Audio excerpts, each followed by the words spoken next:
అందరికీ నమస్తే. Welcome to Q news. నేను రాజు. అన్నలు అంటే ఒకప్పుడు అవినీతి నాయకుల గుండెల్లో ఒక హడల్. పెత్తందారులకు కంటి మీద కునుకు లేకుండా చేసి పేదల బాగు కోసం త్యాగాలు చేసిన చరిత్ర వాళ్ళది. కానీ కాలం కొన్నిసార్లు కొన్నిటికి పులి స్టాప్ పెడుతుంది, మరికొన్నిసార్లు కామాలు కూడా పెడుతుంది. ప్రస్తుత పరిస్థితి కామానా, పులి స్టాప్లో చేరువనా అనేది ఇప్పుడు చెప్పడం కాస్త కష్టమే. ఓవైపు ఎదురుకాల్పుల్లో కీలక నేతలు కోల్పోతున్న మావోయిస్టు పార్టీకి, మరోవైపు సీనియర్లు కూడా దూరమవుతున్నారు. తాజాగా మోస్ట్ వాంటెడ్ మావోయిస్ట్ పార్టీ కేంద్ర కమిటీ సభ్యురాలు పోతుల కల్పన అలియా సుజాతక్క తెలంగాణ పోలీసుల ఎదుట లొంగిపోవడంతో మావోయిస్టులు మళ్ళీ తమ ఉనికిని చాటుతారా, లేక ఇంతటితో చాలిస్తారా? ఉద్యమంలో కీలకంగా పనిచేసిన సుజాత ఇప్పుడు ఎందుకు లొంగిపోయారు? అసలు ఎందుకు ఈ నిర్ణయం తీసుకున్నారు? ఆమె ఉద్యమ ప్రస్థానం పూర్తిగా తెలుసుకునే ప్రయత్నం చేద్దాం. Welcome to special story.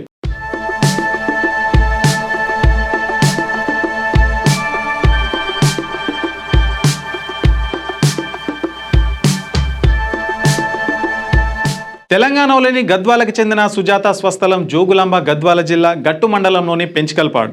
ఆమె తండ్రి తిమ్మారెడ్డి పెద్ద రైతు కాసు కుటుంబానికి చెందినవారు.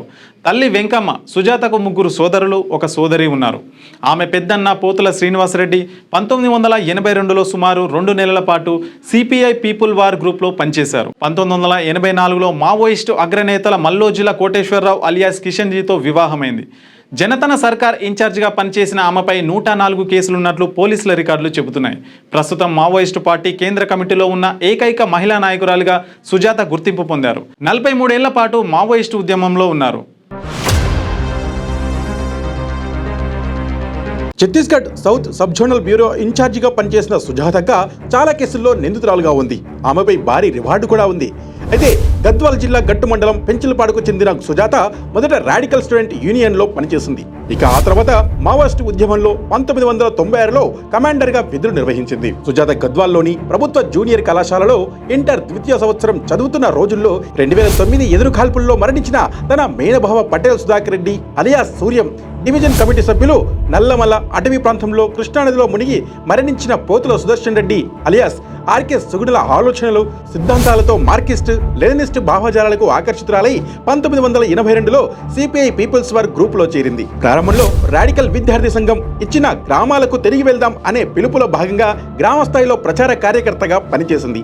జననాట్య మండలిలోకి చేరి గద్దర్, ఇటీవల లొంగిపోయిన మాల సంజీవ్ అలియాస్ లింగాధారతో కలిసి పనిచేసింది. కొంతకాలం తర్వాత జననాట్య మండలిని వీడిన Sujatha CPI People's War Group ఆధ్వర్యంలో నడుస్తున్న పిన్ బుక్ సెంటర్లో పనిచేసింది. ఈ సమయంలోనే ఆంధ్రప్రదేశ్ రాష్ట్ర కమిటీ కార్యదర్శిగా పనిచేస్తున్న మల్లోజుల కోటేశ్వరరావు అలియాస్ కిషన్జీతో పరిచయం ఏర్పడడంతో 1984లో ఆయన్ను వివాహం చేసుకుంది.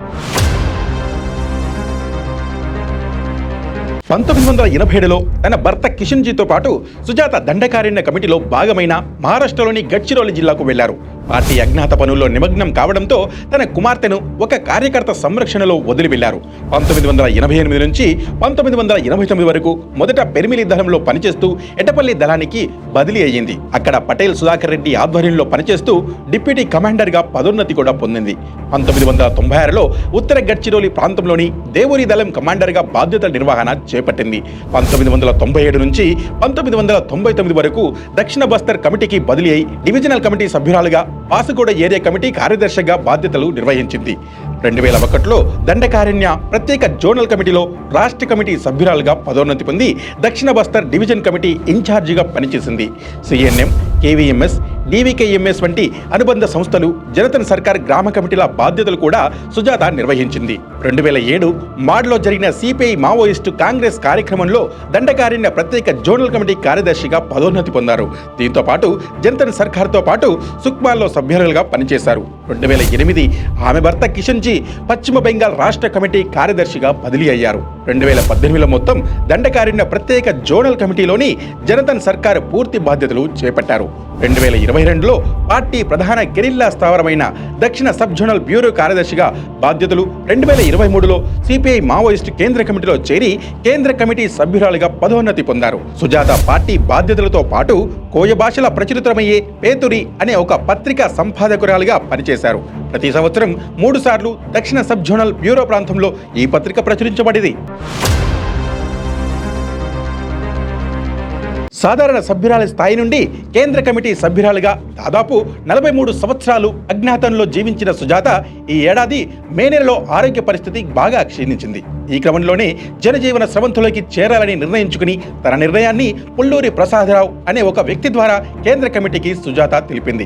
దశాబ్దాల పాటు అజ్ఞాత జీవితం గడిపిన తర్వాత ఆరోగ్యానికి ప్రాధాన్యత ఇవ్వాల్సిన అవసరం, కుటుంబంతో ప్రశాంత జీవితం గడిపేందుకు సుజాత ఈ నిర్ణయం తీసుకున్నట్లు చెబుతున్నా అంతర్గత వేరే కారణాలు ఉండొచ్చంటూ భావిస్తున్నారు. అయితే మావోయిస్టు పార్టీలో 43 సంవత్సరాలుగా పనిచేసిన కేంద్ర కమిటీ సభ్యురాలు పోతుల పద్మావతి అలియాస్ కల్పన అలియాస్ మైనాభాయ్ అలియాస్ మైనక్క అలియాస్ సుజాత శనివారం డీజీపీ జితేందర్ ఎదుట లొంగిపోవడంతో 1982లో పీపుల్స్ వార్ గ్రూప్ లో ప్రారంభమైన సుజాత మావోయిస్టు ప్రస్థానం 62 వయసులో అనారోగ్య కారణాలతో లొంగిపోయి జనజీవన స్రవంతిలో కలవడంతో ముగిసిపోయింది. ఇక జనజీవన స్రవంతిలో కలిసిన సుజాతకు పునరావాస ప్రయోజనంలో భాగంగా ఆమె పేరు మీద ఉన్న రివార్డు 25 లక్షల డిమాండ్ డ్రాఫ్ట్ను, దీంతో పాటు రాష్ట్ర ప్రభుత్వం అందజేస్తున్న పునరావాస పథకానికి అనుగుణంగా లొంగిపోయిన కేడర్లకు లభించే అన్ని ప్రయోజనాలు సుజాతకు అందిస్తారు. మీ వ్యాపారం అభివృద్ధి కావాలని కోరుకుంటున్నారా? అయితే వెంటనే క్యూనోస్ని సంప్రదించండి.